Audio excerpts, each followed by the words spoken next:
کائنات ساری اس کی غلام ہے، فرشتے اللہ تعالیٰ کے غلام ہیں، ساری کی ساری مخلوق اس کی غلام ہے، جس کے حکم اور مرضی کے بغیر ایک درخت کا پتہ نہیں ہلتا، جو وہ اس کو یہ نہیں کہتے کہ آپ کیا کہہ رہے ہیں، آپ کوئی مخلوق کی بات نہیں کر رہے بلکہ خالق کی بات کر رہے ہیں۔ السلام علیکم ایور، کیسا حال ہے؟ ٹھیک ٹھاک ہے، امید کرتا ہوں کہ آپ سب خیریت سے ہوں گے۔ اللہ آپ سب کا حامی و ناصر ہو، اللہ آپ کو اور آپ کی فیملی کو خوش رکھے، سلامت رکھے، اللہ آپ کی زندگی میں برکت عطا فرمائے۔ میری مختصر سی ویڈیو، شارٹ ویڈیو ہے، اس کو مکمل دیکھ لینا اور اپنی رائے کا اظہار بھی کامنٹ سیکشن میں ضرور کرنا، اور اللہ تعالیٰ مجھے اور آپ کو ایسے مولیوں کے شر سے بچائے تاکہ ہماری آخرت برباد نہ ہو۔ میں نے پہلی دفعہ سنا ہے اور پہلی دفعہ سن رہا ہوں جو بندہ کہہ رہا ہے منبر رسول پر بیٹھ کر اور ہزاروں لوگوں کو یہ بتا رہا ہے، پھر سوشل میڈیا کے ذریعے پوری دنیا کو یہ پیغام دے رہا ہے کہ اللہ صرف ایک جگہ موجود ہے، باقی اللہ کہیں موجود نہیں۔ استغفر اللہ، انا للہ و انا الیہ راجعون۔ میں نے اپنی زندگی میں یہ پہلی دفعہ سنا ہے جو بندہ کہہ رہا ہے کہ اللہ ہمارے آس پاس موجود بالکل نہیں، اللہ صرف ایک جگہ موجود ہے۔ میں آپ کو ویڈیو دکھانے لگا ہوں، بڑی مختصر اور شارٹ سی ویڈیو ہے، یہ مکمل دیکھ لینا، اس بات کو مکمل سن لینا۔ خدا کے لیے میں کوئی ویوز کی خاطر یا کوئی میں بڑا یوٹیوبر نہیں ہوں، صرف یہ بتانا تھا آپ لوگوں کو کہ اس کی بات کو سنیں اور اپنی رائے کا اظہار کامنٹ سیکشن میں ضرور کرنا۔ یہ ویڈیو پہلے سن لیں۔ حضرت صاحب تبلیغی جماعت کون سی بدعت والا کام کرتی ہے؟ ان کا عقیدہ یہی ہے کہ نہیں اللہ تعالیٰ ہر جگہ ہے۔ اصل عقیدہ جو تھا خود ہمارے حنفی علماء ابن ابی العز 5ویں 6ویں صدی میں صحیح عقیدے کے قائل تھے، انہوں نے کتابیں لکھی ہیں اور اس میں اللہ کا عرش پہ ہونے کا ذکر ہے۔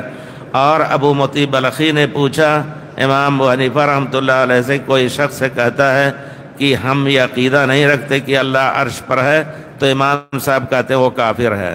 اچھا، آپ نے اس کی گفتگو سنی، اس کی بات کو سنا کہ یہ بندہ جو کہہ رہا ہے تبلیغی جماعت والوں کے بارے میں کہ وہ کہتے ہیں کہ اللہ ہر جگہ موجود ہے، اللہ مطلب ہے ہماری شاہ رگ سے بھی زیادہ قریب ہے، یہ ہمارا عقیدہ ہے۔ الحمدللہ ہم علماء کو سنتے ہیں، علماء حق کو سنتے ہیں، لیکن یہ مجھے کل ایک ویڈیو ملی ہے جو میں نے دیکھی ہے اور یہ بندہ کیا کہہ رہا ہے آپ نے سنا ہے، اور اپنی رائے کا اظہار کامنٹ سیکشن میں ضرور کرنا کہ یہ بندہ ٹھیک کہہ رہا ہے یا غلط کہہ رہا ہے۔ استغفر اللہ، مطلب ہے یہ بندہ کہہ رہا ہے کہ اللہ ہمارے پاس، اللہ مطلب ہے ہر جگہ موجود نہیں۔ استغفر اللہ، مطلب اس کے بارے ہم کیا الفاظ بیان کر سکتے ہیں؟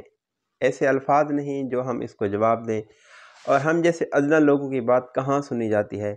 لیکن میں یہ کہہ رہا ہوں کہ اگر تبلیغی جماعت سے نفرت تھی، تبلیغ کے علماء اور بزرگوں سے نفرت تھی، تو ایک باؤنڈری اور ایک حد ہونی چاہیے نفرت کی۔ اختلاف دائرے میں بندہ کرے، ایک باؤنڈری ہونی چاہیے، مطلب ہے کہ اس کو بندہ کراس تو نہ کرے۔ آگے سننے والے ایسے کی بھینس بیٹھے ہیں جو وہ اس کو یہ نہیں کہتے کہ آپ کیا کہہ رہے ہیں، آپ کوئی مخلوق کی بات نہیں کر رہے بلکہ خالق کی بات کر رہے ہیں، جو شاہ رگ سے بھی زیادہ قریب ہے، جس کے حکم اور مرضی کے بغیر ایک درخت کا پتہ نہیں ہلتا۔ کائنات ساری اس کی غلام ہے، فرشتے اللہ تعالیٰ کے غلام ہیں، ساری کی ساری مخلوق اس کی غلام ہے، جس کے حکم اور مرضی کے بغیر ایک درخت کا پتہ نہیں ہلتا۔ عزت اور ذلت کے خزانے جس کے پاس ہیں، ساری مخلوق جس کے تابع ہے، آپ اس اللہ کے بارے کہہ رہا ہے کہ اللہ صرف ایک جگہ موجود ہے، باقی اللہ کہیں نہیں موجود۔ یہ کس کو پاگل اور بے وقوف بنا رہا ہے؟ آگے سننے والے سبحان اللہ اور اس کو داد دے رہے ہیں۔ مجھے تو اس بات کی سمجھ نہیں آتی کہ لوگ منبر رسول پر بیٹھ کر کیا کر رہے ہیں۔ جو منبر رسول محبت کا درس دیا کرتا تھا، منبر رسول کو لوگوں نے ایک مذاق بنا رکھا ہے۔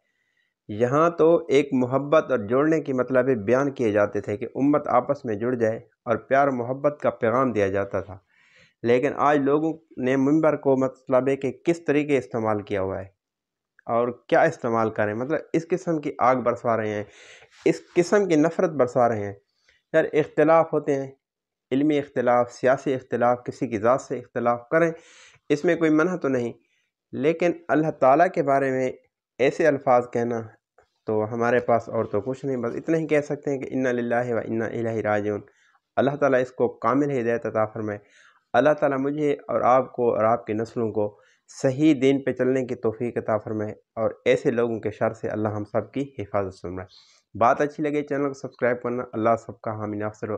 السلام علیکم ورحمۃ اللہ۔